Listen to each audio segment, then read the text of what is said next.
நம்ம திராவிடத்தை ஏத்துக்காம தமிழ் பிராமணர்கள் இங்க இருந்த தமிழ் பிராமணர்கள் இப்போ திராவிடத்தை சேர்ந்த தெலுங்கர்கள் வந்து வீட்டுல தெலுங்கு மொழி பேசுவாங்க. இப்ப நான் சொல்ற தமிழ் பிராமணர்களுக்கு வீட்டுல தமிழ் தான் பேசுவாங்க, வேற மொழி தெரியாது. சமஸ்கிருதங்கிற மந்திரம் கோயில்ல ஓதுனாலும் பொருள் புரியாது. அவங்களுக்கு தமிழ் மட்டும்தான். இதுக்கு அடுத்தது இதுக்கான தரவு ஒரு கொடுக்குறேன்.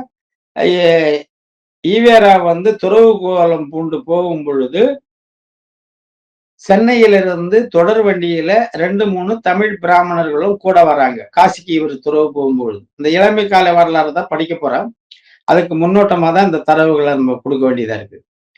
அப்ப கூட வந்த பிராமணர்களோட சேர்ந்து இவரு ஹைதராபாத்ல தங்கி கொஞ்ச நாள் வந்து அங்கிருந்து காசிக்கு போறதுக்கான தொகையை உருவாக்குறதுக்கு பணம் தேவைக்காக இந்த பஜனை பாடி பிச்சை எடுக்கிறது ஊடு ஊடா அந்த வேலையை செய்யறாங்க.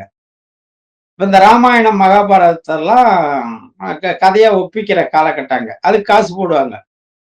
அந்த ராமாயண மகாபாரத கதையா ஒப்பிக்கிறது ஈவேராவுக்கு தெரியாது. ஆனா வந்த தமிழ் பிராமணர்களுக்கு அது தெரியும். அப்ப தமிழ் பிராமணர்கள் அந்த கதையை எந்த மொழியில பேசுனாங்க, அந்த கதா காலட்சேபத்தை எந்த மொழியில நடத்துனாங்கன்னா, இவங்களுக்கு தெலுங்கு தெரியாது. தமிழ் பிராமணர்களுக்கு தெலுங்கு தெரியாது. அப்ப தமிழ் மொழியில தான் அத பேசுறாங்க.